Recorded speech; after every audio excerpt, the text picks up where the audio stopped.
Assalamu alaikum everyone. I hope you are all doing great. Welcome to new classes by Dr. Mahanaz Shafi, and today we are going to discuss the part 2 of the chapter cell cycle and cell division, जहाँ पे आज हम समझने वाले हैं about the mitosis and meiosis. और ये जो बेटा lecture होगा, this will be purely NCERT based, and at the last हम NCERT भी read out करेंगे line by line.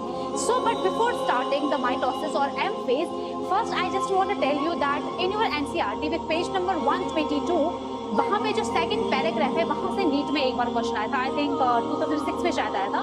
तो वो जो पैराग्राफ है, first I just want to explain that paragraph and after that we will jump into the M phase या mitotic phase. तो सबसे पहले बेटा वहाँ उस पैराग्राफ का मतलब क्या है, उसमें बताया गया है कि एनिमल सेल्स में सिर्फ डिप्लॉयड सेल्स, एनिमल्स में सिर्फ डिप्लॉयड सेल्स होती है जो माइटोसिस करती है, हैप्लॉयड सेल्स माइटोसिस नहीं करती है. एंड प्लांट्स में both haploid as well as diploid cells mitosis करती है. तो वहीं पे थोड़ा सा मैं यहाँ पे लिख के लाई हूं ताकि हमारा टाइम बचे, हम लेक्चर को जल्दी से कम टाइम में सारी चीजों को कवर करें.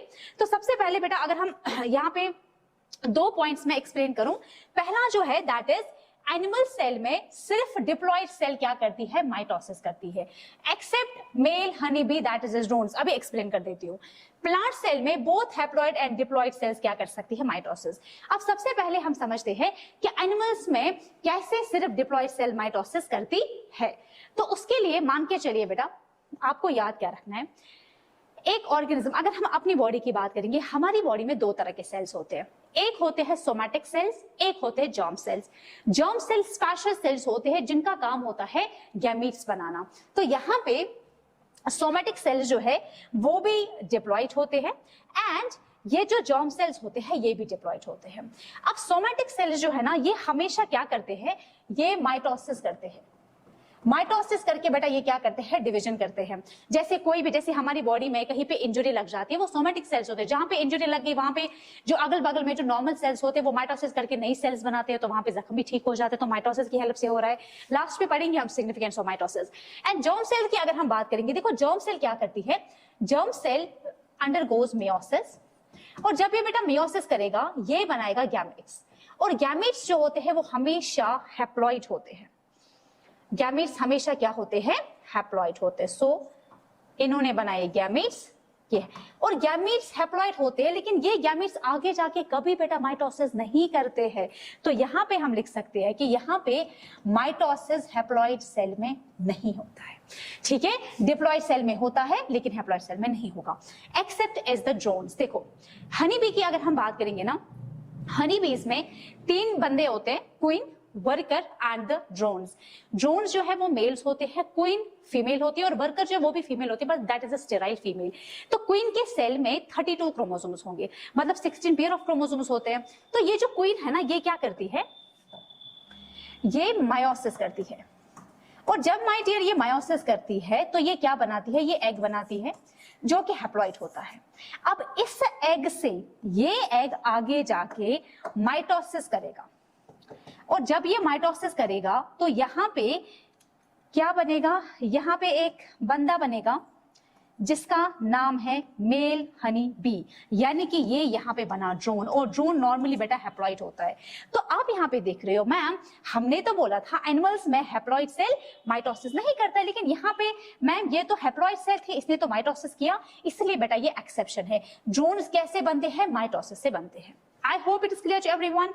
सेकंड बेटा प्लांट सेल की अगर हम बात करेंगे तो प्लांट सेल्स में क्या चीज होती है. देखो सबसे पहले कुछ प्लांट्स की जो मेन बॉडी होती है दैट इज द गैमेटोफाइट, जो कि हैप्लॉइड होती है, एन होता है. दिस गैमेटोफाइट ये बेटा it undergoes mitosis and will form the gametes. Gametes आगे जाके बेटा फ्यूज हो जाते हैं और जाइगोट बनता है. जाइगोट आगे जाके माइटोसिस करेगा तो स्पोरोफाइट बनेगा, and sporophyte will undergo meiosis and will form the spore, and finally बेटा स्पोर फिर से गैमेटोफाइट बनाएगा. तो ये सेल साइकिल है जो आप आगे जाके सेल साइकिल नहीं, ये प्लांट सेल्स की बेटा बात हो रही है. आगे जाके जब आप प्लांट किंगडम पढ़ोगे तो वहां पे तुम्हें ये ज्यादा क्लियर समझ आ जाएगा. बस अभी इतना याद रखो, मैं यहाँ पे आपको क्या समझाना चाहती हूँ कि बेटा ये जो गैमेटोफाइट था ये हैप्लॉइड था, ठीक है, इसने क्या किया, इसने माइटोसिस किया. मैम अच्छी बात है. फिर हम यहाँ पे आकर देखेंगे जाइगोट को, इसने भी क्या किया, ये डिप्लॉइड था, इसने भी बेटा क्या किया, इसने भी माइटोसिस किया. तो मतलब प्लांट सेल में हैप्लॉइड सेल भी माइटोसिस कर सकता है, डिप्लॉइड सेल भी माइटोसिस कर सकता है. ठीक है, now let's start the second division हम बोल सकते हैं, सेकेंड फेज बोल सकते हैं, that is the M phase और माइटोटिक फेज। देखिए ये बेटा सारा आपके एनसीईआरटी, प्योर एनसीईआरटी है, एनसीईआरटी से मैंने पॉइंट्स उठाकर यहाँ पे लिख दिए हैं एंड एक एक लाइन बेटा एनसीईआरटी की आपको समझ आ जाएगी।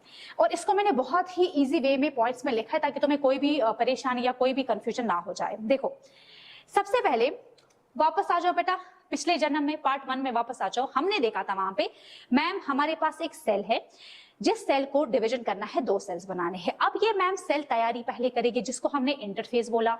सबसे पहले मैम G1 फेज होगा जहां पे सेल ऑर्गेनेलीज रेप्लिकेट हो जाएंगे, सेल की ग्रोथ हो जाएगी, कुछ प्रोटीन्स बनेंगे, साइटोप्लाज्म इंक्रीज हो जाएगा। फिर वो सेल मैम S फेज में जा रही थी जहां पे DNA डबल हो रहा था लेकिन क्रोमोसोम नंबर सेम रहा था। प्लस S फेज में हिस्टोन प्रोटीन्स भी बने थे एंड S फेज में important structure that is the centrioles या सेंट्रियोसोम जो है वो डुप्लीकेट कर रहे हैं। फिर सेल G2 फेज में जा रही है और G2 फेज में कुछ ऑर्गेने लाइक माइटोकॉन्ड्रिया, क्लोरोप्लास्ट वगैरह रेप्लिकेट हो जाते हैं, प्लस कुछ ट्यूबुलेंट प्रोटीन्स भी बनते हैं जो कि आगे जाके माइटोसिस के काम आ जाएंगे। तो अभी तक हमारी सेल ने पूरी तैयारी की है। अब हमें देखना है कि ये माइटोसिस कैसे करेगी।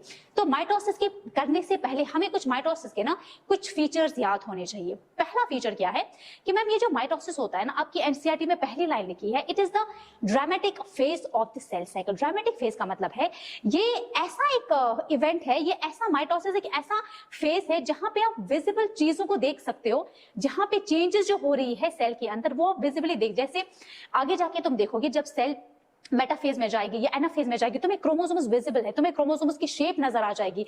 तो यहाँ पे ये माइटोसिस जो ये एक ऐसा फेज है जहां पे चीजें जो चेंज हो रही है वो हम विजिबल देख सकते हैं।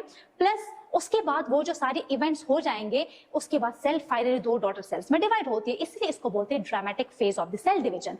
सेकंड जो पॉइंट है दैट इज एनसीईआरटी लिख रही है major reorganisation of all the cytoplasmic organelles अगर हियर। मतलब यहाँ पे क्या है कि बेटा जब एक सेल जो है ना, जब इसको माइटोसिस करना है, अभी इसने बेटा इंटरफेस किया है, सेल इंटरफेस सारा खत्म है। अब जब ये बेटा सेल डिवाइड हो जाएगी, पहले इसका जो न्यूक्लियस है ना, पहले बेटा न्यूक्लियस डिवाइड होगा, ठीक है, न्यूक्लियस डिवाइड होगा, उसके बाद बेटा साइटोप्लाज्म डिवाइड होगा। और जब ये साइटोप्लाज्म डिवाइड होगा इसके अंदर जितने भी ऑर्गेनेलीज है वो इक्वली दोनों डॉटर सेल्स में डिस्ट्रीब्यूट हो जाएंगे। इसी को हम बोलते हैं रीऑर्गेनाइजेशन। मेजर रीऑर्गेनाइजेशन कहां पे हो रही है? माइटोसिस में होती है, सेल डिवीजन में हो रही है। तीसरा, माइटोसिस को हम बोलते हैं इक्वेशनल डिवीजन।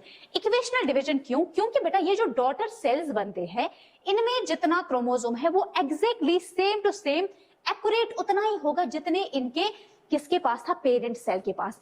तो डॉटर सेल के पेरेंट सेल के पास जितना जेनेटिक मटेरियल होगा उतना ही डॉटर सेल के पास जेनेटिक मटेरियल आ जाएगा। जैसे अगर पेरेंट सेल डिप्लॉयड है तो दोनों डॉटर सेल्स आपको डिप्लॉय बन जाएंगे, अगर पेरेंट सेल हैप्लॉयड है तो दोनों डॉटर सेल्स आपको हैप्लॉयड बन जाएंगे। इसलिए इसको बोलते हैं इक्वेशनल डिवीजन। बराबर बेटा डिवाइड हो रही है चीजें। उसके बाद है last point that is a progressive process. आपकी एनसीईआरटी लिख रही है very clear cut lines can not be drawn. इसका मतलब है ये जो माइटोसिस का प्रोसेस है ये एक कॉन्टिन्यूअस प्रोसेस है। ये ऐसा नहीं कि आपको ऐसा लग रहा होगा कि मैम शायद पहले प्रोफेज हो रहा है फिर मैम सेल रुक रही है, उसके बाद मेटाफेज हो रहा है फिर सेल रुक रही है। नहीं नहीं बेटा, ऐसा नहीं होता है। ये जो सारा डिवीजन होता है ना सेल साइकिल, जैसे G1 फेज हुआ, ऐसा नहीं कि फिर सेल रुक जाएगी फिर S फेज। नहीं बेटा, ये हमने अपने समझने के लिए, खुद को समझने के लिए बेटा हमने इसको ना इवेंट्स या इसको फेजेस में डिवाइड किया। Actually cell cycle and cell division एक कॉन्टिन्यूअस प्रोसेस है जहां पे कोई ब्रेक नहीं होता है। पहले G1 फेज होगा, उसके साथ S होगा, उसके साथ G2, उसके साथ प्रोफेज, फर्स्ट प्रोफेज होगा, फिर metaphase, anaphase, telophase, cytogenesis, finally cell divide हो जाएगी। इसी को हम बोलते हैं progressive process. Done. So these are the first features जो आपके एनसीईआरटी के पहले पैराग्राफ में दिए हुए हैं, तो इनको थोड़ा सा अच्छे से समझना। अब इसके बाद हम बात करते हैं माइटोसिस। देखो माइटोसिस को हम बोलते हैं दूसरा नाम एम फेज। जब माइटोसिस होना होता है पहले न्यूक्लियस डिवाइड होगा, बाद में साइटोप्लाज्म डिवाइड हो जाता है। तो यहाँ पे जो न्यूक्लियस डिवाइड होता है उसको हम प्यार से क्या बोलेंगे? उसको हम बोलते हैं न्यूक्लियर डिवीजन जब हो जाएगा उसको हम यहाँ पे कैरियोकाइनेसिस बोलेंगे। और साइटोप्लाज्मिक डिवीजन जो होगा उसको हम बोलते हैं साइटोकाइनेसिस। अब जब न्यूक्लियस डिवाइड करना होता है तो पहले कुछ चेंजेस होंगे जिसको हम बोलेंगे प्रोफेज, उसके बाद कुछ चेंजेस होंगे, क्रोमोसोम्स सेंटर में बैठ जाएंगे, उसको बोलते हैं मेटाफेज। उसके बाद बेटा क्या चेंज आ जाएंगे, क्रोमोसोम अलग अलग हो जाएंगे, सिस्टर क्रोमैटिड्स अलग अलग हो जाएंगे, उसको बोलते हैं एनाफेज। इसीलिए यहाँ पे कैरियोकाइनेसिस में 4 फेजेस आपको मिल जाएंगे, prophase, metaphase, anaphase and telophase. इसमें से सबसे ज्यादा जो टाइम लगता है ना वो लगता है प्रोफेज को, इसको बोलते हैं ये लॉन्गेस्ट है, और सबसे कम टाइम जो लगता है that is the anaphase. Okay, तो आप बोल सकते हैं मैम एम फेज का पहला फेज है कैरियोकाइनेसिस और कैरियोकाइनेसिस का पहला फेज है प्रोफेज, या आप ऐसा भी बोल सकते हो कि मैम एम फेज का जो पहला फेज है वो है प्रोफेज, एक ही बात है। तो अब हमें 1 बाय 1 डिटेल में पढ़ना है ये चारों फेजेस। तो चलिए पहले स्टार्ट करते हैं किससे, प्रोफेज से। देखिए ध्यान से समझना, एक स्टोरी की तरह मैं आपको समझा देती हूँ, बाकी मैंने पॉइंट्स लिखे हुए हैं, आपको नोट्स मिल जाएंगे, उसकी टेंशन नहीं लेना है। सुनो, अभी तक हमारे पास सेल है, सेल में ऑर्गेनेली रेप्लिकेट हो चुकी है, डीएनए डबल हो चुका है। अगर डीएनए पहले 2C था, यहाँ पे 4C डीएनए है। अब ये जो डीएनए है ना इस सेल के पास इस टाइम पे, ये बेटा क्रोमैटिन फॉर्म में है, उलझा हुआ है ना, थिन थ्रेड लाइक फॉर्म में है। इसको हम बोलते हैं, आपकी एनसीईआरटी लिख रही है इस डीएनए को, ये डीएनए उलझा हुआ है, इसको बोलते हैं इंटरवाइनर। क्या बोलते हैं, इंटरवाइनर। तो हमारे पास सेल है, इसके अंदर मैम जो डीएनए है वो किस फॉर्म में है, रुको जरा एक सेकेंड, जस्ट वेट। यहाँ पे मैम डीएनए जो है वो ऐसे कुछ इस तरीके से उलझा हुआ है, क्रोमैटिन फॉर्म में है। लिखो मैं इधर, ये किस फॉर्म में है, क्रोमैटिन के फॉर्म में है। और ये जो बेटा डीएनए है ना, ये कितना डीएनए है, ये 4C है, ठीक है, इधर मैं लिख रही हूं, ये क्या है बेटा, 4C डीएनए है। अब सबसे पहले क्या होगा, ये क्रोमैटिन कंडेंस हो जाएगा, इसकी कॉइलिंग होगी, और जब ये कॉइलिंग होगी, कंडेंस हो जाएगा, तो एक हमें ऐसे दिख जाएगा कि जैसे क्रोमोसोम है, एक क्रोमोसोम हमें विजिबल हो जाएगा। तो मतलब ये जो है ना, देखो यहाँ पे मैं थोड़ा सा आपको समझाने जा रही हूँ। अभी तक के बेटा डीएनए ऐसे है, अब ये ऐसे करके ना बेटा कॉइलिंग हो जाएगी, ऐसे ऐसे करके ये कॉइलिंग हो गई, ठीक है। फिर इसका ये रेप्लिकेटेड क्रोमोसोम होगा, क्योंकि ये रेप्लिकेशन ऑलरेडी एस फेज में हो चुकी है। तो बेटा आपको नहीं लग रहा ये ऐसे करके क्या है, ये ऐसे करके बेटा क्रोमोसोम बन चुका है, और इनके बीच में यहाँ पे एक स्ट्रक्चर होता है जिससे ये दोनों जुड़े हैं, इसको हम बोलते हैं सेंट्रोमियर। तो मतलब ये एक क्रोमोसोम है, ये डीएनए कंडेंस हुआ, इसकी कॉइलिंग हो गई, ये क्रोमोसोम बना, रेप्लिकेटेड क्रोमोसोम है ये। अब एक क्रोमोसोम में ये दो सिस्टर क्रोमैटिड, ये एक क्रोमैटिड है, ये दूसरी क्रोमैटिड है, इन दोनों को आपस में बोलते हैं सिस्टर क्रोमैटिड। और ये सिस्टर क्रोमैटिड आपस में किससे जुड़े हैं, सेंट्रोमियर से जुड़े हुए हैं। देखो अभी कंडेंसेशन बेटा कंप्लीट नहीं हुई, अभी भी ये जो बेटा डीएनए है, ये जो क्रोमोसोम है, ये क्या है, ये अभी भी लॉन्ग है और थिन है। मतलब ये इसको क्या बोलते हैं, ये कंडेंसेशन तो हो चुकी है, लेकिन पूरी कंडेंसेशन नहीं होगी। आगे जाके तुम देखोगे मेटाफेज में यही क्रोमोसोम बेटा और ज्यादा ऐसे ऐसे ऐसे करके कंडेंस हो जाएगा। जब ये बेटा और ज्यादा कंडेंस हो जाएगा तो इसकी लेंथ बेटा एक तो क्या हो जाएगी, एक तो मैम इसकी लेंथ शॉर्ट हो जाएगी, और ये क्या हो जाएगा, थिक हो जाएगा। क्या हो जाएगा, थिक हो जाएगा। तो यहाँ पे हम क्या करेंगे, यहाँ पे ये क्या हो जाएगा, शॉर्ट हो जाएगा, और क्या हो जाएगा, ये आपको नहीं लिखना, ये बस समझाने के लिए बता रही हूँ, ठीक है। लेकिन ये बेटा इधर नहीं, ये कहां पे होगा, ये मेटाफेज में होगा। प्लस यहाँ पे जो सेंट्रोमियर होते हैं, सेंट्रोमियर के बाहर एक डिस्क शेप्ड स्ट्रक्चर ऐसे करके, ये जो बेटा डिस्क शेप्ड स्ट्रक्चर होता है, इसको हम बोलते हैं काइनेटोकोर। अब आ जाओ इधर वापस, यहाँ पे मैम ये जो डीएनए था, ये क्या हुआ मैम, ये कंडेंस हुआ, और कंडेंस होकर मैम यहाँ पे क्या बना, यहाँ पे मैम कंडेंस होकर ये क्रोमोसोम बन गया, ठीक है। तो कुछ इस तरीके से बेटा यहाँ पे आपको क्रोमोसोम बन चुके हैं, जिसमें बीच वाला पार्ट जो है जिससे ये कनेक्टेड है दैट इज द सेंट्रोमियर, और सेंट्रोमियर के बाहर आपको क्या मिलेंगे, आपको मिल जाएंगे काइनेटोकोर, ठीक है। तो सेल के न्यूक्लियस के अंदर डीएनए क्रोमोसोम बन चुका है।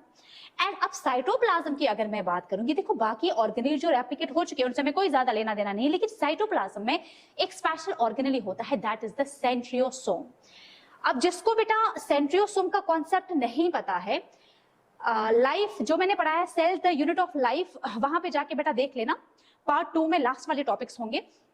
फिर भी थोड़ा मैं आइडिया आपको यहाँ पे दे रही हूँ। देखो हमारे पास क्या होते हैं साइटोप्लाज्म में, ये मान के चलो दिस इज द सेंट्रोमियर, ये सेंट्रोमियर है। सेंट्रोमियर का मतलब है जब बेटा दो सेंट्रियोल्स, क्या मैंने बोला, जब दो सेंट्रियोल्स आपस में पर, ये मान के चलो बेटा एक सेंट्रियोल है, ये दूसरा सेंट्रियोल है, ऐसे करके बेटा यहाँ पे एक सेंट्रियोल है, ये दूसरा सेंट्रियोल, जब दो सेंट्रियोल्स बेटा आपस में ऐसे परपेंडिकुलर होंगे, उनके बाहर पेरिसेंट्रियोल मैट्रिक्स होगा, ये स्ट्रक्चर जो बन जाता है इसको बोलते हैं सेंट्रोमियर। सेंट्रोमियर से छोटे छोटे क्या निकलते हैं, यहाँ पे छोटे छोटे माइक्रोट्यूब्यूल्स निकलते हैं। तो आपको ऐसा नहीं लगता ये बिल्कुल स्टार के जैसा है, इसको बेटा हम बोलते हैं एस्टर। क्या बोलते हैं, एस्टर इसको हम बोलते हैं। ओके, एंड ये जो एस्टर्स है यहाँ पे प्रोफेज में, ये क्या करेंगे बेटा, ये ऑपोजिट पोल्स की तरफ जाने की कोशिश करेंगे। ये इस पोल की तरफ जाने की जाएगा और ये वाला जो है ये इस पोल की, और जब बेटा ये पोल की तरफ जाएगा थोड़ा सा ये स्पिंडल फाइबर्स भी बनाएंगे। समझ आया? यहाँ पे मैं बेटा फिर से स्ट्रक्चर बना रही हूँ। देखो क्या मैंने बोला, मैंने बोला यहां पे एक सेंट्रोमियर है, सेंट्रोमियर दो सेंट्रियोल से बना है, ठीक है, सेंट्रोमियर दो सेंट्रियोल से बना है। यहां पे माइक्रोट्यूब्यूल्स भी अराइज हो चुकी है। तो यहां पे हम इसको लेबल करेंगे, हम यहां पे ऐसे लिख सकते हैं, ये जो बेटा रेड वाली चीज है ये क्या है, दिस इज माइक्रोट्यूब्यूल्स, माइक्रोट्यूब्यूल्स, और ये वाला जो पार्ट है this is the centromere, centromere.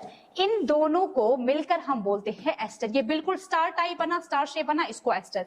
तो ये एक एस्टर है, ये दूसरा एस्टर है।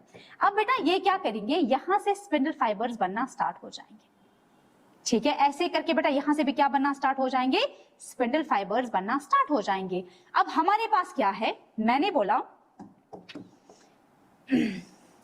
ये है एक एस्टर, ये है दूसरा एस्टर, ओके, और एस्टर के बीच में ये क्या है बेटा, स्पिंडल फाइबर्स, स्पिंडल फाइबर्स। तो आपकी एनसीईआरटी लिख रही है दो एस्टर्स और स्पिंडल फाइबर, इन तीनों को मिलाकर बोलते हैं माइटोटिक एपेरेट्स, माइटोटिक एपेरेट्स। तो मतलब मैम सेल में ये जो एस्टर्स है ये ऑपोजिट पोल्स की तरफ जाएंगे एंड यहाँ पे स्पिंडल फाइबर की फॉर्मेशन भी होगी। बाकी बेटा यहाँ पे जितने भी सेल ऑर्गेनेलीज है, लाइक अगर हम प्रोफेज, लेट प्रोफेज में सेल को अंडर माइक्रोस्कोप देखेंगे तो हमें वहां पे एंडोप्लाज्मिक रेटिकुलम नहीं दिखाई देगा, हमें वहां पे गोल्जी कॉम्प्लेक्स नहीं दिखाई देगा, हमें वहां पे न्यूक्लियोलस नहीं दिखाई देगा, क्योंकि वो सारा डिसअपियर हो चुका है। प्लस जो न्यूक्लियर मेम्ब्रेन है वो भी क्या हो चुकी है, वो इंटीग्रेट हो चुकी है, टूट गई है आधी, अभी कंप्लीट बेटा नहीं टूटी, अभी आधी टूटी हो गई है, ठीक है। तो चलिए देखते हैं पॉइंट्स क्या क्या हमने यहाँ पे लिखा है। सबसे पहले माय डियर अगर हम बात करेंगे, हमने लिखा है पहले डीएनए जो है ये इंटरवाइनड होता है। इंटरवाइंड का मतलब क्रोमैटिन फॉर्म में उलझा हुआ है।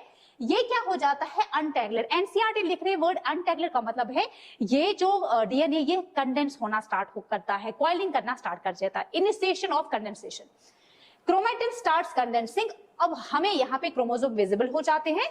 हमें पता है मैम यहाँ पे हमें एक क्रोमोसोम में दो सिस्टर क्रोमैटिड्स नजर आते हैं जो कि सेंट्रोमियर से आपस में जुड़े हुए होते हैं।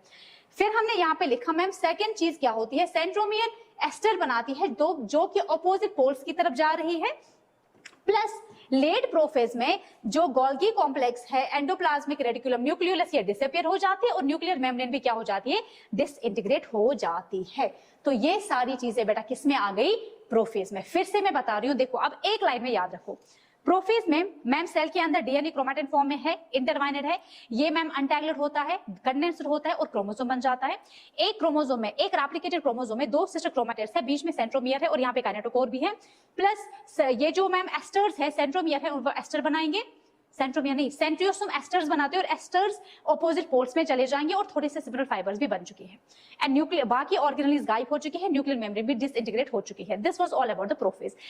Coming to the next, metaphase. Metaphase में क्या होगा, अब देखो मेटाफेज में जो न्यूक्लियर मेम्ब्रेन अभी टूटना स्टार्ट हुई थी ना, अब वो बेटा कंप्लीटली डिसअपियर हो जाती है, अब वो कंप्लीटली डिसइंटीग्रेट हो जाती है। तो यहाँ पे ये न्यूक्लियर में अभी टूटी हुई थी, अब ये कंप्लीट क्या हो जाएगी, डिसअपियर हो जाएगी। और यहाँ पे जो क्रोमोसोम्स है ना वो अच्छे से पूरा कंडेंसर हो जाएंगे। देखो आपको यहीं से क्वेश्चन आ सकता है, इनिशिएशन ऑफ कंडेंसेशन अगर in prophase the chromosomes fully condensed कब होते हैं बेटा, मेटाफेज में। तो यहाँ पे मैम अच्छे खासे जो क्रोमोसोम्स है वो क्या हो चुके हैं, वो फुल्ली कंडेंस्ड हो चुके हैं, ठीक है, ये लो।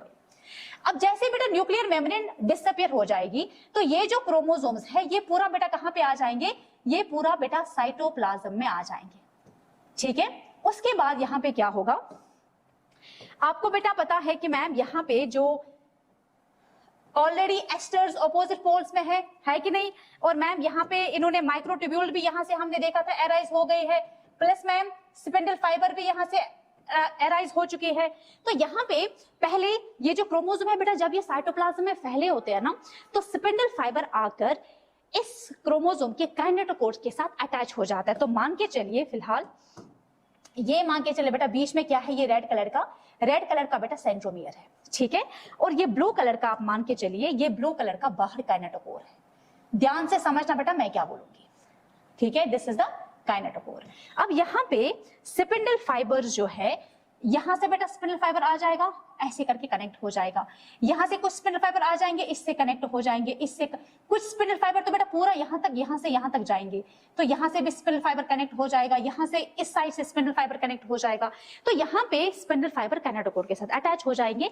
एंड उसके बाद बेटा ये जब अटैच हो जाएंगे ना, ये मान के चलो बेटा ये साइटोप्लाज्म है, यहाँ पे ऐसे करके कुछ मतलब अभी ना कोई सिमेट्रिकल वे नहीं, यहाँ से आधे स्पिंडल फाइबर ऐसे आधे ऐसे, तो क्रोमोसोम्स इनके साथ अटैच हो चुके हैं। अब ये जो स्पिंडल फाइबर है ना, अब ये ऐसे आ जाते हैं, ये ऐसे आ जाएंगे, और जितने भी बेटा हमारे पास क्रोमोसोम है that will lie on the equatorial line, वो सेल के बिल्कुल सेंटर में बेटा आ जाएंगे। तो मतलब यहाँ पे क्या होगा, यहाँ पे मैम ये मान के चलो हमारे पास क्या है, क्रोमोसोम्स है, ठीक है। एंड ये रहा इनका सेंट्रोमियर एंड ये रहा इनका काइनेटोकोर, ठीक है। एंड यहाँ पे ये रहा स्पिंडल फाइबर, यहां से ऐसे करके बेटा स्पिंडल फाइबर कुछ इस तरीके से अटैच हो जाएगी। थोड़ा सा अगर हम सेल को बड़ा बनाएंगे, जस्ट गिव मी 1 सेक, ठीक है। तो यहां पे हम और एक क्रोमोसोम भी बना सकते हैं।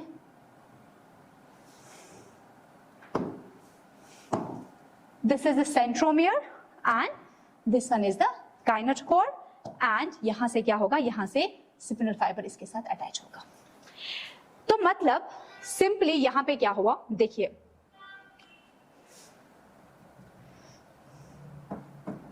पहला point, nuclear membrane completely disintegrate हो जाता है। जब ये पूरा खत्म हो जाएगा क्रोमोसोम किस में आ जाएंगे, साइटोप्लाज्म में। ये जो क्रोमोसोम्स है ये फुली कंडेंस्ड होते हैं बेटा, जब ये फुली कंडेंस्ड होंगे that means this is the best phase two study the morphology of chromosomes, ठीक है ना। क्वेश्चन आ सकता है आगे जाके, आप देखोगे अगर हमें क्रोमोसोम की शेप देखनी है तो वो हमें एनाफेज में दिखाई देगा, लेकिन अगर मॉर्फोलॉजी देखनी है तो मेटाफेज में। एम से मॉर्फोलॉजी, एम से मेटाफेज। स्पिंडल फाइबर अटैच हो जाते हैं काइनेटोकोर ऑफ द सेंट्रोमियर। अब एक क्रोमोसोम के साथ देखो, सिंपली बात है, ये मान के चलो बेटा एक क्रोमोसोम है, ठीक है, ये इसका सिस्टर क्रोमैटिड है, बीच में यहां पे this is the, yes this is the centromere and this is the kinetochore. अब ध्यान से समझना मैं क्या बोलूंगी, एनसीईआरटी में लाइन लिखी है उसी अकॉर्डिंग मैं आपको समझा देती हूं। यहां से एक स्पिंडल फाइबर इसके साथ अटैच है, यहां से दूसरा स्पिंडल फाइबर अटैच है। तो मैं बोल सकती हूं मैम एक रेप्लिकेटेड क्रोमोसोम में 2 स्पिंडल फाइबर्स अटैच है कि नहीं, या मैं ऐसा भी बोल सकती हूं मैम एक सिस्टर क्रोमैटिड, ये एक सिस्टर क्रोमैटिड है, इसके साथ ये वाला स्पिंडल फाइबर अटैच है, और ये दूसरा सिस्टर क्रोमैटिड जो है इसके साथ दूसरा वाला स्पिंडल फाइबर अटैच है। क्लियर है। तो वही हमने लिखा एक क्रोमोसोम में 2 स्पिंडल फाइबर अटैच होते हैं। अब मुझे बताइए, मान के चलो बेटा ये ह्यूमंस की सेल है, ह्यूमन की सेल में कितने क्रोमोसोम्स होते हैं, 46। तो यहाँ पे रेप्लिकेटेड 46 क्रोमोसोम्स हैं, तो वो सारे 46 क्रोमोसोम बेटा lie on the equatorial line, बिल्कुल बीच में सेंटर में आ गए। तो बेटा अब मुझे बताइए जब यहाँ पे 46 क्रोमोसोम लाइन में होंगे तो स्पिंडल फाइबर कितने होंगे। अगर एक क्रोमोसोम के साथ 2 स्पिंडल फाइबर है तो टोटल मिलाकर यहाँ पे 46 क्रोमोसोम के पास ऑब्वियसली 92 स्पिंडल फाइबर होंगे, है कि नहीं। ओके बस वही चीज बेटा हमने यहां पे लिखा।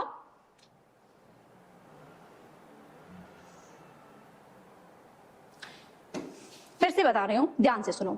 मेटाफेज में मैम यहाँ पे जो सबसे पहले न्यूक्लियर मेम्ब्रेन डिसअपियर हो गई, जो क्रोमोसोम्स थे वो फुल्ली कंडेंस हो गई और साइटोप्लाज्म में फैल गई। फिर मैम स्पिंडल फाइबर्स आकर उनके काइनेटोकोर के साथ अटैच हुए एंड उसके बाद मैम वो जो क्रोमोसोम्स थे they will lie on the equatorial line, जिसको हम बोलते हैं मेटाफेजिक प्लेट।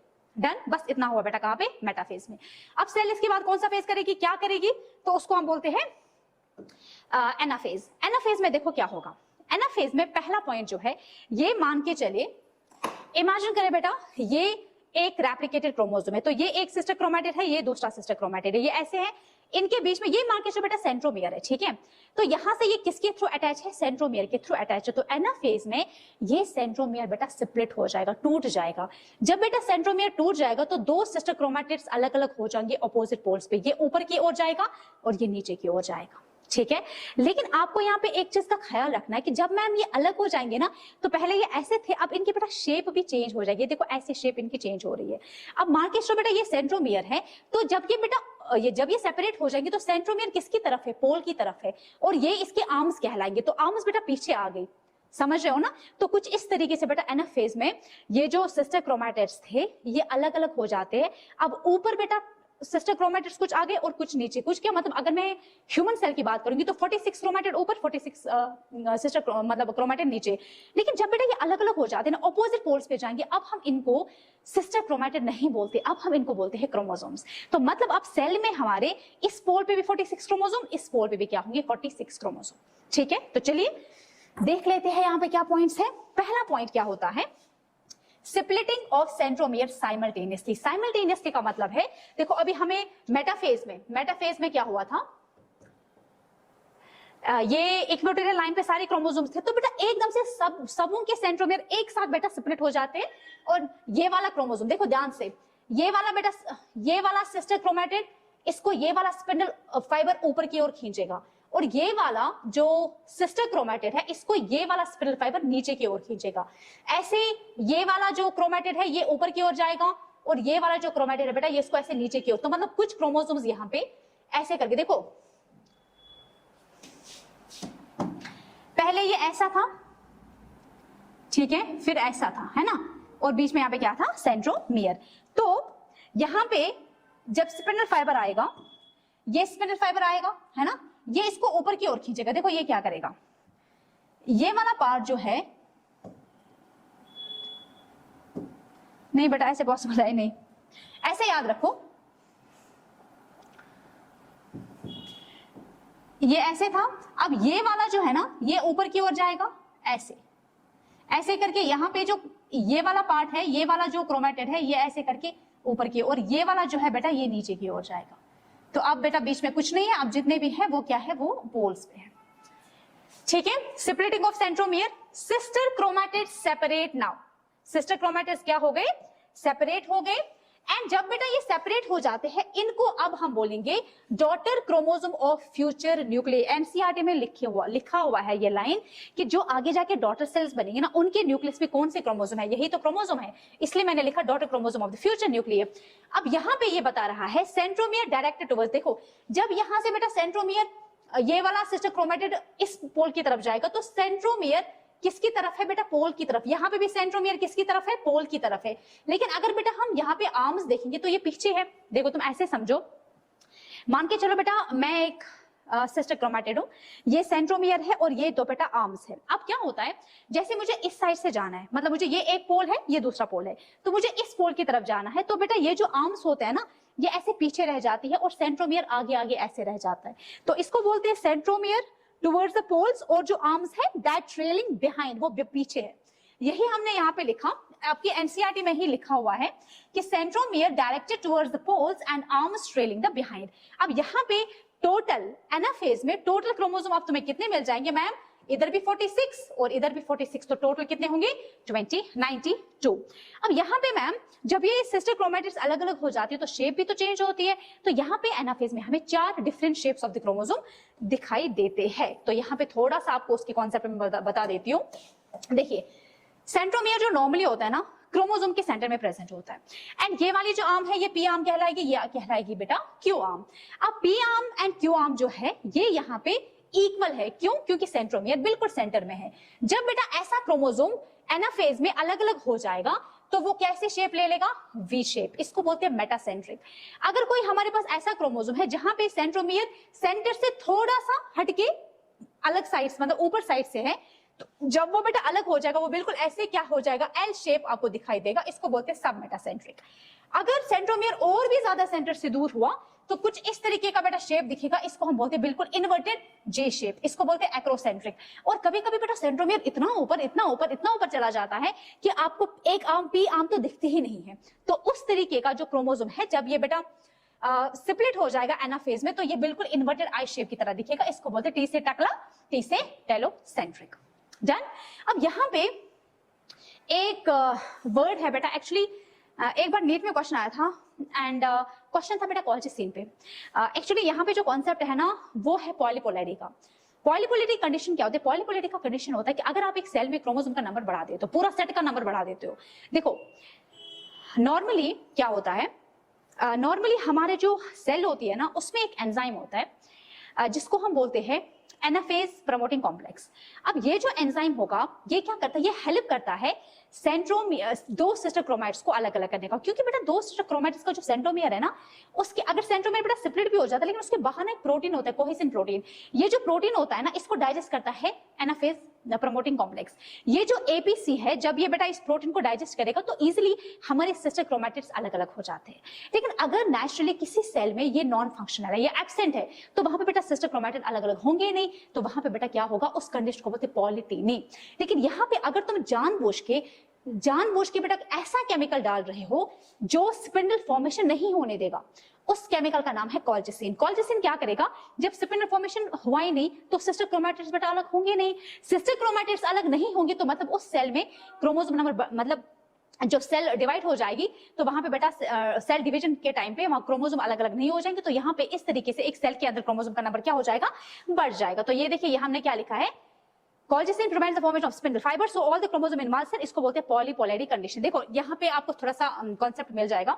ये एक सेल है, मान के चलो बेटा इसको यहाँ पे ऐसे करके रेप्लिकेटेड 3 क्रोमोसोम से नॉर्मली बेटा जब ये डिवाइड करेगा 2 सेल्स बनाएगा एंड इसमें से बेटा ये वाला सिस्टर क्रोमैटिड ऊपर की ओर जाएगा जो इस वाले सेल में जाएंगे, है ना, और ये वाला बेटा सिस्टर क्रोमैटिड नीचे की ओर जाएंगे और इस वाले सेल में आ जाएंगे। अच्छी बात है, सब कुछ ठीक है, बढ़िया है। लेकिन अगर तुमने बेटा क्या किया, अगर तुमने कॉल्चिसिन इसमें डाला, आपने क्या डाला, कॉल्चिसिन ट्रीटमेंट यहाँ पे किया, तो बेटा यहाँ पे सिस्टर क्रोमैटिड अलग अलग नहीं होंगी, तो यहाँ पे जितने भी क्रोमोसोम है वो एक ही सेल में आ जाएंगे। इस कंडीशन को हम बोलते हैं polypolarity. Done. So this was all about the anaphase. तो एनाफेज में हमने क्या देखा, सिंपली मैम एनाफेज में splitting of centromere, separation of sister chromatid to the opposite poles, centromere towards the pole and arm trailing behind, plus यहाँ पे ma'am chromosome का number increase हो जाता है, इस वाले पोल में 46, इस वाले पोल में भी क्रोमोसोम कितने 46, एक्चुअली इनको हम बोलते हैं daughter chromosome for the future nuclear. अब बेटा इसके बाद क्या होगा, बेटा इसके बाद लास्ट फेज आ जाएगा जिसको हम बोलते हैं यस टेलोफेज। अब टेलोफेज में देखो क्या होगा, टेलोफेज में अब आपके पास बेटा सेल है, इधर 46 क्रोमोसोम है, इधर 46 क्रोमोसोम है, ये क्या करेगा बेटा, ये बोलेगा नहीं मुझे ना, देखो अभी तक ये जो क्रोमोसोम है इसकी अपनी आइडेंटिटी है, अपना एक वैल्यू, क्योंकि अभी आपको शेप दिख रही है, वी शेप, एल शेप, जे शेप, है ना, एक आइडेंटिटी है इसके पास। लेकिन बेटा अब ये इस आइडेंटिटी को लूज करेगा, इस टाइम पे हम इसको बोलते हैं ये एक डिस्क्रीट एलिमेंट है, एक अलग से एक एलिमेंट है। लेकिन जैसे बेटा इसने अपनी आइडेंटिटी लूज की, ये डीकंडेंस हो जाएगा और ये फिर से बेटा क्या बन जाएगा, क्रोमैटिन के फॉर्म में बेटा फिर से ये बन जाएगा। इसको हम बोलते हैं क्रोमोसोम डीकंडेंस हुआ, क्रोमैटिन बन गया, बहुत अच्छी बात है। Chromosome lose identity not as, अब बेटा हम इसको डिस्क्रीट एलिमेंट नहीं बोल सकते क्योंकि अब इसने अपनी आइडेंटिटी लूज की। प्लस यहाँ पे देखो बेटा न्यूक्लियर मेम्ब्रेन वापस आ चुकी है और जितने भी बाकी ऑर्गेनेलीज है, एंडोप्लाज्मिक रेटिक्यूलम, गोल्गी कॉम्प्लेक्स, वो भी बेटा क्या आ जाते हैं, वापस आ जाते हैं। एंड फाइनली हमारे पास इस सेल के अंदर 2 न्यूक्लिय बन चुके हैं। तो मतलब यहाँ पे क्या हो रहा है मैम, कैरियोकाइनेसिस क्या हो चुकी है, कंप्लीट हो चुकी है। ठीक है, अब इसके बाद हमें क्या करना है, अब हमें इसके बाद साइटोकाइनेसिस करना है। न्यूक्लियस तो डिवाइड हो गए, अब लेकिन साइटोप्लाज्म डिवाइड करना है। तो साइटोप्लाज्म को डिवाइड करने के लिए हमें यहाँ पे पढ़ना पड़ेगा, एनिमल्स में एक तरीके से साइटोकाइनेसिस होता है और प्लांट्स में दूसरे तरीके से साइटोकाइनेसिस होता है। एनिमल सेल में अगर साइटोकाइनेसिस की बात करेंगे, देखो क्या होता है, इसमें सेल वॉल तो होता ही नहीं, तो इसमें साइटोकाइनेसिस करना बहुत ही ईजी है। पहले प्लाज्मा मेम्ब्रेन में बिल्कुल सेंटर में ना, सेंटर में नहीं बोल सकते, पेरिफेरी पे साइड में एक इनफोल्ड, एक इन्वाजिनेशन बन जाता है लाइक दिस। यहाँ पे एक ऐसा फोल्ड जैसे बनता है, इसको बोलते हैं फुर्रो, ओके उसके बाद यही फुरो धीरे धीरे बेटा सेंटर की तरफ जाएगा और ज्यादा डेप्थ में जाएगा, अंदर की सेंटर की तरफ जाएगा एंड फाइनली जब ये सेंटर की तरफ जाएगा और फाइनली बेटा यहाँ पे क्या होगा, यहाँ पे दो डॉटर सेल्स बनेंगे। देखो आप ऐसे समझो जस्ट, अरे भाई आप मान के चलो बेटा ये ऐसे था, अब ये बेटा और सेंटर की तरफ जाएंगे और एट द लास्ट बेटा ये क्या हो जाते हैं, ये फ्यूज हो जाते हैं। और बेटा जब ये दोनों ज्वाइन हो जाएंगे, फ्यूज हो जाएंगे, तो फाइनली बेटा यहाँ पे क्या बनता है, यहाँ पे दो डॉटर सेल्स बनते हैं। सिंपल। अब ये जो बेटा प्रोसेस होता है ना, जहां पे पेरिफेरी से सेंटर की तरफ चीजें जाएंगे, इसको हम बोलते हैं सेंट्रीपिटल डायरेक्शन। तो यहाँ पे हम क्या पॉइंट्स लिखने वाले हैं, पहला फॉर्मेशन ऑफ फुरो, फुरो बनता है, the फुरो deepens, that is the centripetal from periphery to center, and finally the furrow joint divides the cytoplasm into the two cells, two daughter cells, है ना, इजी है एनिमल सेल में। अब बेटा बात करते हैं मैम प्लांट सेल में कैसा होता है। देखो प्लांट सेल में सेल वॉल प्रेजेंट है ना, तो ये मान के चलो बेटा प्लांट का क्या है, सेल वॉल है। अब प्लांट सेल में क्या होगा, सबसे पहले बेटा प्लांट सेल के बिल्कुल सेंटर में ना कुछ डिपोजिशन होता है। क्या होता है, कुछ डिपोजिशन होता है, लाइक जो गोल्गी कॉम्प्लेक्स होता है, माइक्रोट्यूब्यूल्स, कुछ एंडोप्लाज्मिक रेटिकुलम, उनका डिपोजिशन होता है बिल्कुल सेंटर में। मान के चलो बेटा यहाँ पे इनका डिपोजिशन कहाँ पे हुआ, सेंटर में। फिर बेटा धीरे धीरे ये डिपोजिशन बढ़ जाता है कुछ इस तरीके से, सेंटर से बेटा ये पेरिफेरी की तरह बेटा बढ़ने लगेगा और फाइनली पहले ऐसे डिपोजिशन था, पहले ऐसे डिपोजिशन था, धीरे धीरे बेटा ये क्या हुआ, डिपोजिशन बढ़ने लगा। ठीक है, तो बेटा जब ये डिपोजिशन बढ़ जाएगा, अब हम इसको, ये बिल्कुल सेंटर से किसकी तरफ, पेरिफेरी की तरफ आया ना, इसको बोलते हैं बेटा सेल प्लेट। क्या बोलते हैं इसको, इसको हम बोलते हैं सेल प्लेट। तो यहाँ पे इसको मैं लिख रही हूं सेल प्लेट, या इसको हम बोल सकते हैं फ्रेगमोप्लास्ट, फ्रेगमोप्लास्ट।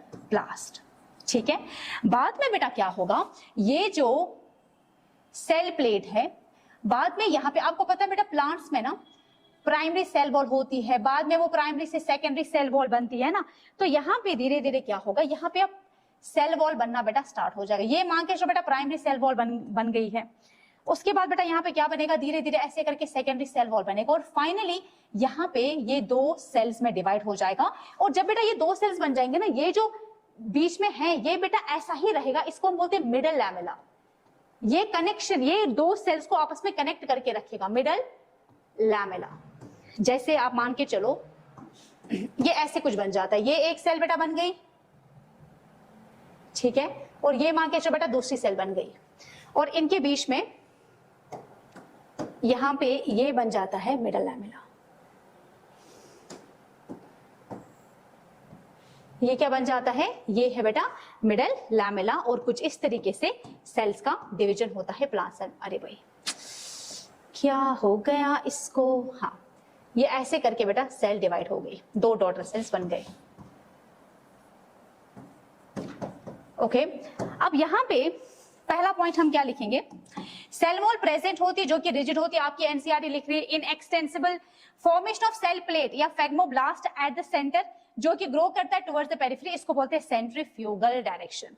सो this was the cytokinesis in animals and plants. इस तरीके से बेटा माइटोसिस में एक डिप्लॉयड सेल से दो डिप्लॉयड सेल्स बनते हैं, या एक हैप्लॉयड सेल से दो हैप्लॉयड सेल्स बनते हैं। लेकिन कभी कभी क्या होता है, कभी कभी कोई सेल है जिसमें न्यूक्लियस तो डिवाइड हो रहा है, नो डाउट, लेकिन वहां पे बेटा साइटोकाइनेसिस डिवाइड नहीं हो रहा है, मतलब वहां पे न्यूक्लियर डिवीजन कैरियोकाइनेसिस होता है लेकिन साइटोकाइनेसिस नहीं होता है। मतलब मान के चलिए ये एक सेल है, इसमें ये बेटा न्यूक्लियस है, ये डिवाइड हो गया, दो न्यूक्लियस बन गए, ये आगे जाके फिर से क्या करेंगे, माइटोसिस करेंगे, मतलब प्रोफेज, मेटाफेज, एनाफेज, टेलोफेज करेंगे, तो मतलब दो न्यूक्लियस बन जाएंगे, चार न्यूक्लियस बन जाएंगे इसमें से, है ना।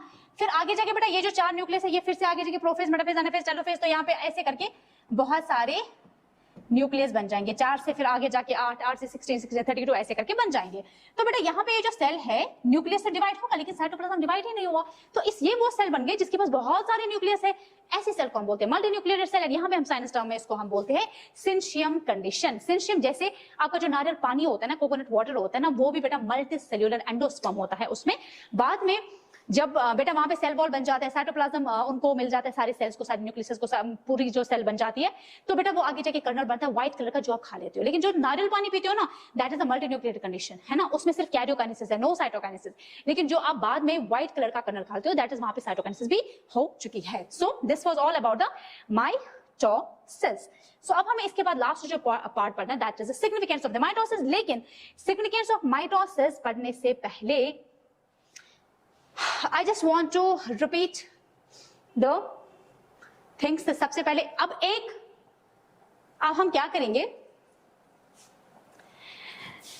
Just give me 5 minutes, 5 minutes में हम पूरा रिवाइज करेंगे। सबसे पहले हमने क्या देखा, प्रोफेज में क्या हुआ। प्रोफेज में सबसे पहले स्टोरी की तरह याद रखो मैम, सेल के अंदर क्रोमैटिन था, वो कंडेंस होकर क्रोमोसोम बना। जो सेंट्रोमियर थे या एस्टर्स थे वो ऑपोजिट पोल्स की तरफ मूव कर गए एंड वहां से थोड़े से स्पिंडल फाइबर्स भी बनना स्टार्ट हो गए। और प्रोफेज में न्यूक्लियर मेम्ब्रेन या अदर ऑर्गेनेल जो वो डिसअपियर हो जाते हैं और न्यूक्लियर मेम्ब्रेन भी डिसइंटीग्रेट होना स्टार्ट हो गई। मेटाफेज में न्यूक्लियर मेम्ब्रेन पूरी कंप्लीटली खत्म हो गई, जो ये क्रोमोसोम्स थे वो फुल्ली कंडेंस हो गए, साइटोप्लाज्म में आ गए।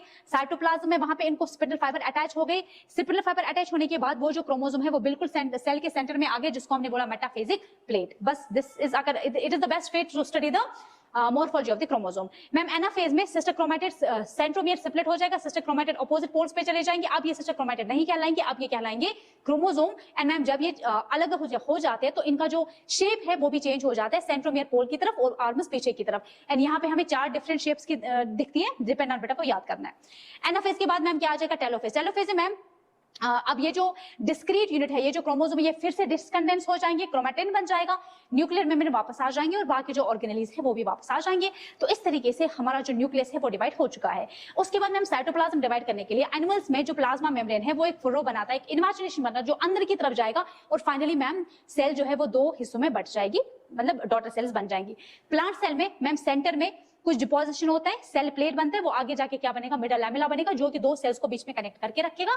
This was all about the cytokinesis. So ये हुआ पूरा हमारा क्या, माइटोसिस। नाउ अब मैं विद द हेल्प ऑफ, अच्छा पहले हम क्या करेंगे, पहले मैं आपको सिग्निफिकेंस ऑफ माइटोसिस पढ़ा देती हूँ, उसके बाद आप एनसीईआरटी रीड आउट करेंगे, उसके बाद मैं आपको बेटा 3D animation of the mitosis दिखा देती हूँ।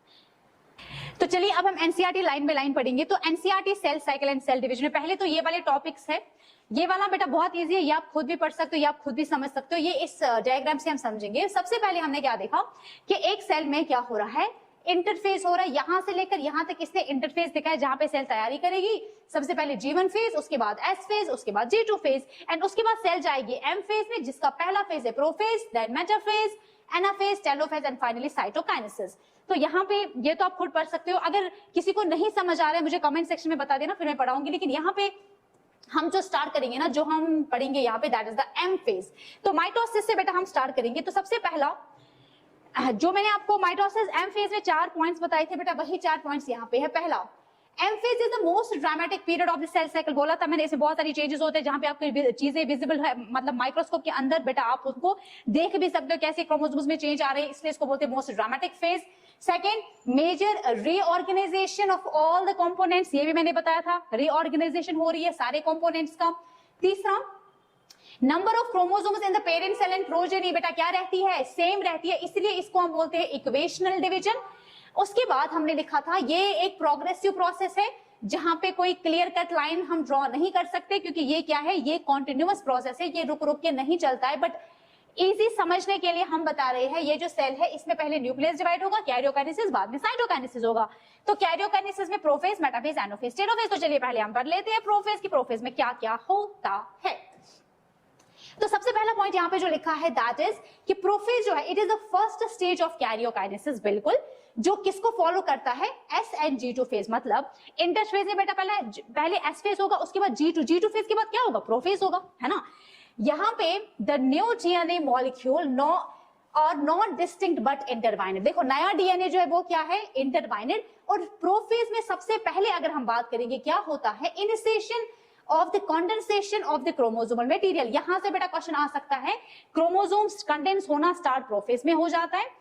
क्रोमोसोमल मटेरियल जो है वो क्या बन जाता है, एंटैगल। लिखा है कि नहीं बेटा, डीएनए पहले इंटरवाइनेड होता है, फिर वो अनटैगल हो जाता है during the process of the chromatin condensation. Centromere जो है, जो कि ऑलरेडी इंटरफेज में डुप्लीकेट हो चुका है, वो ऑपोजिट पोल्स की तरफ क्या करेगा, मूव करेगा। दिस कंप्लीट प्रोसेस को हम अब अगर हम नटशेल में अगर हमें देखना है कि मैम प्रोफेज में क्या होता है, तो हम क्या लिख सकते हैं, हम पहला पॉइंट लिख सकते हैं, क्रोमोसोम मटेरियल कंडेंस हो जाएगा और यहाँ पे अच्छा खासा क्रोमोसोम बन जाएगा। क्रोमोसोम जो है उसके एक क्रोमोसोम के पास 2 क्रोमैटिड्स होते हैं जो कि आपस में अटैच होते हैं by the centromere.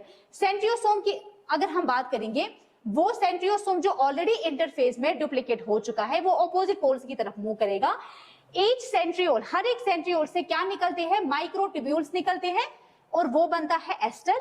2 aster along with spindle fibres को हम क्या बोलते हैं, माइटोटिक एपेरेट्स। मतलब अगर ये एक एस्टर है और यहाँ पे भी ये क्या है, एक एस्टर है। अब यहां से क्या बन निकले, यहां से मैम स्पिंडल फाइबर्स निकले। तो माय डियर 2 एस्टर्स और स्पिंडल फाइबर को मिलकर हम क्या बोलते हैं, माइटोटिक एपेरेट्स। प्लस प्रोफेज का जो लास्ट फेज होगा, लास्ट स्टेज जो होगा, उस टाइम पे अगर हम एक सेल को अंडर माइक्रोस्कोप देखेंगे तो हमें Golgi complex, endoplasmic reticulum, nucleolus and nuclear envelope नहीं दिखेगा क्योंकि वो गायब हो चुके होंगे। सेकेंड जो फेज है that is the metaphase. Metaphase में सबसे पहला पॉइंट जो है दैट इज न्यूक्लियर मेम्ब्रेन जो है वो कंप्लीटली डिसइंटीग्रेट हो जाती है, कंप्लीटली क्या हो जाती है, गायब हो जाती है। जब वो कंप्लीटली गायब होगी तो हमारा मेटाफेज क्या हो जाएगा, स्टार्ट हो जाएगा। एंड यहाँ पे जो क्रोमोसोम्स है वो क्या हो जाएंगे, क्रोमोसोम्स की कंडेंसेशन कंप्लीट हो जाएगी एंड इस टाइम पे हमें क्रोमोसोम माइक्रोस्कोप में दिखने को भी मिलेंगे, हम देख सकते हैं। इसीलिए बेटा ये स्टेज बेस्ट माना जाता है क्या देखने के लिए, मॉर्फोलॉजी देखने के लिए। इस स्टेज में जो रेप्लिकेटेड क्रोमोसोम होगा उसके पास 2 सिस्टर क्रोमैटिड होंगे जो किसके साथ कनेक्टेड होंगे, सेंट्रोमियर के साथ। मतलब ये एक क्रोमोसोम है, ये क्या है, दूसरा क्रोमोसोम। आपस में बेटा कौन है, आपस में मैम ये सेंट्रोमियर से कनेक्टेड है। सेंट्रोमियर के साइड में ये एक डिस्क लाइक स्ट्रक्चर काइनेटोकोर, ये दूसरा डिस्क लाइक स्ट्रक्चर काइनेटोकोर। तो कुछ स्पिंडल फाइबर इसके साथ अटैच हो जाएंगे और कुछ स्पिंडल फाइबर इसके साथ अटैच हो जाएंगे। तो यहाँ पे यही बता रहा है स्मॉल डिस्क शेपर स्ट्रक्चर होता है किसके, सेंट्रोमियर के सरफेस पे, जिसको हमने क्या बोला, काइनेटोकोर। ये जो स्ट्रक्चर्स है ये किसके लिए होते हैं, स्पिंडल फाइबर को के अटैचमेंट के लिए ये स्ट्रक्चर्स प्रेजेंट होते हैं। The metaphase is characterised, metaphase को हम तभी मतलब पूरा मानते हैं जब सारे क्रोमोसोम्स इक्वेटोरियल लाइन पे लग जाते हैं। ये जो सारे क्रोमोसोम्स इक्वेटोरियल लाइन पे रहे इसको हम क्या बोलते हैं, मेटाफेजिक प्लेट। प्लस यहां पे एक और चीज आप याद रखेंगे, देखो कहां गया, metaphase is characterised by all the chromosomes comes to lie at the equator with 1 chromatid of each chromosome connected by its kinetochore to the spindle fibre from 1 pole. मतलब ये बता रहा है, देखो ये मान के चलो बेटा सेल है, ये एस्टर्स है, ठीक है, ये मान के चलो बेटा क्या है, ये क्रोमोसोम है and this is the centromere, ये है काइनेटोकोर। अब यहाँ पे ये बता रहा है ये एक सिस्टर क्रोमैटिड है ना, और ये बेटा दूसरा सिस्टर क्रोमैटिड है। तो ये बता रहा है कि एक पोल से स्पिंडल फाइबर एक सिस्टर क्रोमैटिड के काइनेटोकोर से अटैच है, दूसरे पोल से जो स्पिंडल फाइबर है वो दूसरे सिस्टर क्रोमैटिड के काइनेटोकोर से अटैच है। बस यही है बेटा इस लाइन का मतलब। कहां गया, and its sister chromatid connected by the kinetochore to spindle fibres from the opposite pole. The plane of alignment of the chromosomes as metaphase is referred as metaphasic plate. अब हम नटशेल में short में क्या बोल सकते हैं, हम बोल सकते हैं स्पिंडल फाइबर्स जो है वो किसके साथ अटैच होते हैं, kinetochore of the chromosomes. And chromosomes जो है ये क्रोमोसोम्स जो है ये इक्वेटर पे क्या करते हैं, लाई करते हैं, उसको हम बोलते हैं मेटाफेजिक प्लेट। ठीक है, नाउ लास्ट जो है बेटा, यहां पे भी बेटा साथ साथ देख सकते हो। सबसे पहले बेटा अर्ली प्रोफेज में न्यूक्लियर मेम्ब्रेन थोड़ा धीरे धीरे डिसइंटीग्रेट होना स्टार्ट हो गए और ये जो क्रोमैटिन है अब ये क्या बन चुका है, थोड़ा कंडेंस होकर थोड़ा क्रोमोसोम बन चुका है लेट प्रोफेज में। फिर मेटाफेज में बेटा ये क्रोमोसोम्स बेटा साइटोप्लाज्म में बिखरे हैं, ये स्पिंडल फाइबर्स जो है इन क्रोमोसोम के काइनेटोकोर के साथ अटैच हो चुके हैं एंड उसके बाद ये सारे जो क्रोमोसोम हैं ये सेंटर में लग जाते हैं, इसको हम बोलते हैं metaphasic plate. Now coming to the next that is the anaphase.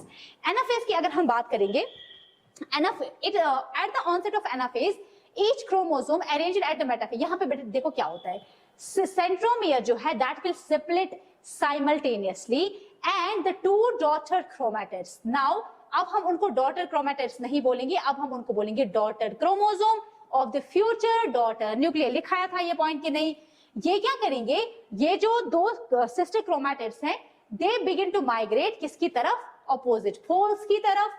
As each chromosomes move away from the equatorial plate, centromere जो है वो किसकी तरफ डायरेक्टेड होता है? पोल्स की तरफ। उसको हम बोलते हैं लीडिंग एज, और आर्म्स जो है वो बेटा पीछे रह जाती है, उसको बोलते हैं ट्रेलिंग बिहाइंड।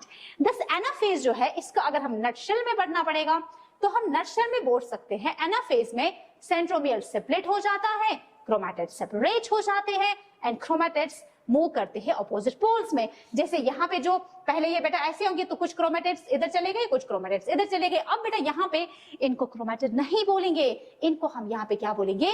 फ्यूचर या daughter chromosomes. Last phase is the telophase and telophase में हम समझने वाले हैं it is the final stage of the karyokinesis. Last stage होता है कैरियोकाइनेसिस का, बिल्कुल मैम। यहाँ पे क्या होता है, जो क्रोमोसोम्स पोल्स पे ऑलरेडी पहुंच चुके हैं अपने रेस्पेक्टिव पोल्स पे, वो क्या स्टार्ट करेंगे? कंडेंस स्टार्ट करेंगे और अपनी जो इंडिविजुअलिटी है उसको लूज करेंगे। ये जो इंडिविजुअल क्रोमोसोम है, अब बेटा आपको ये माइक्रोस्कोप के अंदर इस स्टेज पे बेटा नहीं दिखेगा। And each set of the chromatin material tend to collect at each of the two poles. Thus in this stage हम बोल सकते हैं इसमें क्या क्या इवेंट नटशेल में होते हैं? Chromosome cluster at the opposite spindle poles and their identity is lost as the discrete element. लिखवाया था।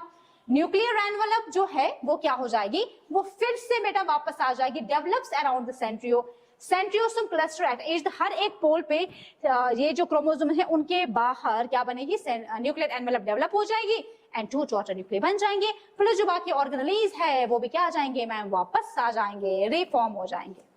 ओके नाउ उसके बाद हमने क्या पढ़ा? उसके बाद हमने देखा मैम साइटोकाइनेसिस। साइटोकाइनेसिस यहाँ पे सबसे पहला point, mitosis accomplishes not only the segregation of duplicated। ये बता रहा है कि माइटोसिस में सिर्फ न्यूक्लियस का डिवाइड ही नहीं होता है, हालांकि वहां पे न्यूक्लियस के साथ साथ कैरियोकाइनेसिस के साथ साथ बेटा साइटोप्लाज्म को भी डिवाइड करना पड़ता है, जिसको हम बोलते हैं साइटोकाइनेसिस। एनिमल सेल की अगर हम बात करेंगे, उनके प्लाज्मा मेम्ब्रेन पे एक फुर्रो बनता है, वो फुर्रो डीपन जाता है सेंटर की तरफ एंड अल्टीमेटली सेंटर में ज्वाइन करेगा और फाइनली यहाँ पे साइटोप्लाज्म डिवाइड हो जाएगा दो सेल्स में। प्लांट सेल की अगर हम बात करेंगे तो प्लांट सेल के पास क्या होती है? एक इनएक्सटेंसिबल सेल वॉल होती है, इसीलिए वहां पे साइटोकाइनेसिस थोड़ा डिफरेंट तरीके से होता है। तो मैम क्या होता है प्लांट सेल में? प्लांट सेल में सबसे पहले प्लांट सेल में वॉल फॉर्मेशन जो है वो कहां पे स्टार्ट होती है? सेंटर में स्टार्ट होती है और फिर वो धीरे धीरे ग्रो करती है बाहर की तरफ ताकि लेटरल वॉल्स की को भी कनेक्ट करे। ये जो फॉर्मेशन ऑफ नया सेल वॉल बिगिन हुआ, इसको हम बोलते हैं, ये इसका जो प्रिकर्सर होता है that is a cell plate, जो आगे जाके किसको रिप्रेजेंट करेगा? मिडल लैमेला, जो कि वॉल्स के बीच में होगा। दो एडजेसेंट सेल्स के बीच में जो मिडल लैमेला होगा वो पहले सेल प्लेट बनेगा, फिर बाद में बेटा वो मिडल लैमेला बनेगा। At the time of cytoplasmic division, organelles like mitochondria, plastids, ये भी बेटा इक्वली क्या हो जाते हैं? डिस्ट्रीब्यूट किए जाते हैं टू डॉटर सेल्स में। कुछ कुछ ऑर्गेनिजम्स में कैरियोकाइनेसिस के बाद साइटोकाइनेसिस होगा, ये जरूरी तो नहीं है। क्या होता है कि कुछ सेल्स में कैरियोकाइनेसिस तो हो रहा है लेकिन साइटोकाइनेसिस नहीं होगा, एंड इस कंडीशन में जो सेल बनेगी that will be the multinucleated cell, and ऐसी सेल को हम साइंस में बोलते हैं syncytium, syncytium. Example liquid endosperm in the coconut. Okay now last जो है बेटा माइटोसिस का, दैट इज द सिग्निफिकेंस। क्या सिग्निफिकेंस है बेटा माइटोसिस का? देखो पहले तो माइटोसिस मैम इक्वेशनल डिवीजन है ना, मतलब मैम यहाँ पे माइटोसिस और equational division is usually restricted to the diploid cells only. देखो यूकेरियोटिक सेल में माइटोसिस किस में होगा? डिप्लॉइड सेल में, लेकिन प्लांट्स में या लोअर प्लांट्स में दोनों में, या एंड इंसेक्ट्स में हैप्लॉइड और डिप्लॉइड सेल दोनों में माइटोसिस होता है। अब माइटोसिस में यहाँ पे it is very essential to understand the significance of this division in the life of an organism. देखो एक ऑर्गेनिज्म की जो लाइफ है ये जरूरी समझना कि मतलब सिंपली बेटा अगर माइटोसिस नहीं होता तो ऑर्गेनिज्म नहीं होगा, क्योंकि आगे जाके तुमने पहले ही पढ़ा है कि मैम जाइगोट को ही माइटोसिस हो जाता है, तभी मैम यहाँ पे क्या बनता है? ऑर्गेनिज्म बनता है। क्या Are you aware about some examples where you have studied about the haploid and diploid insects? Mitosis usually results in the production of the diploid daughter cells, यानी कि यहाँ पे क्या होता है, माइटोसिस में identical genetic complement daughter cells बिल्कुल same to same बेटा, सेम टू सेम क्लोन बन जाएगा अपने पेरेंट सेल का। सेकेंड पॉइंट जो इसका सिग्निफिकेंस है, that is the multicellular organisms की ग्रोथ किसकी वजह से होती है, माइटोसिस की वजह से होती है। सेल ग्रोथ जब होगी तो यहाँ पे जो न्यूक्लियस एंड साइटोप्लाज्म का रेशियो रिस्टोर करने का काम भी बेटा किसका है, माइटोसिस की वजह से वो रिस्टोर होता है। उसके बाद मैम सेल रिपेयर की अगर हम बात करेंगे, कभी इंजरी लग जाएगी, कोई सेल्स डैमेज हो जाएंगे तो नई सेल्स कहां से बनेंगे, माइटोटिक डिवीजन से बनेंगे।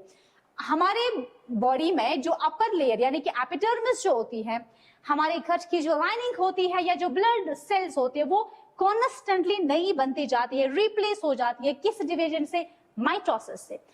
इनफैक्ट जो मेरिस्टेमेटिक टिश्यू होता है प्लांट्स में, like apical meristem, lateral cambium, ये जो कॉन्टिन्यूअस ग्रोथ प्लांट्स में हो रही है, किसकी वजह से हो रही है बेटा, माइटोसिस की वजह से हो रही है। तो माइटोसिस को बेटा हल्के में मत लो, माइटोसिस बहुत ही ज्यादा इंपॉर्टेंट है।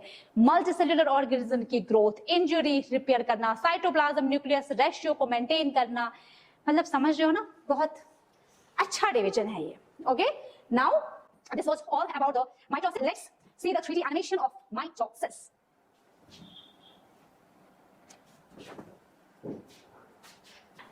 So ये रहा बेटा 3D एनिमेशन माइटोसिस का। 4 फेजेस होते हैं, prophase, metaphase, anaphase and telophase. तो ये साइटोकाइनेसिस दिखा रहा है कैसे बीच में फरो बन के यहाँ पे 2 सेल्स डिवाइड हो रहे हैं, डॉटर सेल्स 2 बन रहे हैं। तो सबसे पहले इंटरफेस की अगर हम बात करेंगे, ये डीएनए क्रोमैटिन फॉर्म में है, ये डबल हो जाएगा, रेप्लिकेट हो जाएगा एस फेज में, और यहाँ पे ये जो है बेटा ये एस्टर्स बन रहे हैं। यहाँ पे सबसे पहले प्रोफेज में क्या होगा, ये देखिए क्रोमैटिन के फॉर्म में डीएनए प्रेजेंट है, अब ये कंडेंस होकर क्या बन रहे हैं, क्रोमोसोम्स बन रहे हैं। प्लस ये इनको हम क्या बोलेंगे, सिस्टर क्रोमैटिड्स, बीच में ये क्या है, सेंट्रियोमियर। न्यूक्लियर मेम्ब्रेन बेटा डिसअपियर हो गई सारी।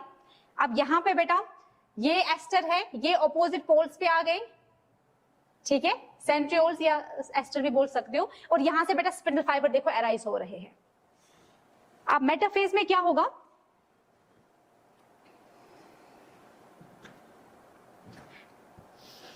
ये जो क्रोमोसोम है ये अभी साइटोप्लाज्म में थे, अब इनसे spindle fibre gets attached to the kinetochore of this chromosome, and ये सारी क्रोमोसोम्स अब एक ही लाइन में आ जाएंगे, that is the metaphasic plate. तो दीज आर, ये एक सिस्टर क्रोमैटिड, ये दूसरा सिस्टर क्रोमैटिड, ये हो गया काइनेटोकोर। देखो स्पिंडल फाइबर कैसे काइनेटोकोर के साथ अटैच हो गए। एंड फाइनली बेटा एनाफेज में देखो, एनाफेज में बेटा सिस्टर क्रोमैटिड अलग अलग हो गए, ऑपोजिट पोल्स पे चले गए।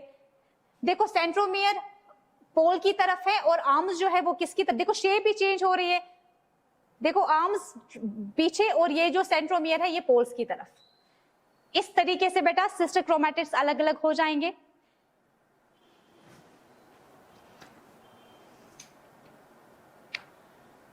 एंड लास्टली टेलोफेज में, अब यहाँ पे ये जो सिस्टर क्रोमैटिड्स है, अब ये क्रोमोसोम्स बन गए, डीकॉन्डेंस हो जाएगी, बाकी सारे बेटा डिसइंटीग्रेट हो जाते हैं, डीकॉइलिंग, फिर से देखो क्रोमैटिन बन चुका है, न्यूक्लियोलस भी वापस आ जाएगा, और फाइनली बेटा 2 न्यूक्लियर मेम्ब्रेन भी वापस आ जाएगी, और फाइनली 2 न्यूक्लियस हमारे यहाँ पे डिवाइड हो चुके हैं। अब साइटोकाइनेसिस में क्या होगा, देखो एनुअल सेल में ऐसे फुर्रो बनता है, एंड जो बाकी ऑर्गेनेल्स है बेटा वो भी क्या हो जाते हैं, इक्वली डिस्ट्रीब्यूट किए जाते हैं, और फाइनली बेटा यहाँ पे एनुअल सेल में 2 सेल्स बन चुकी है।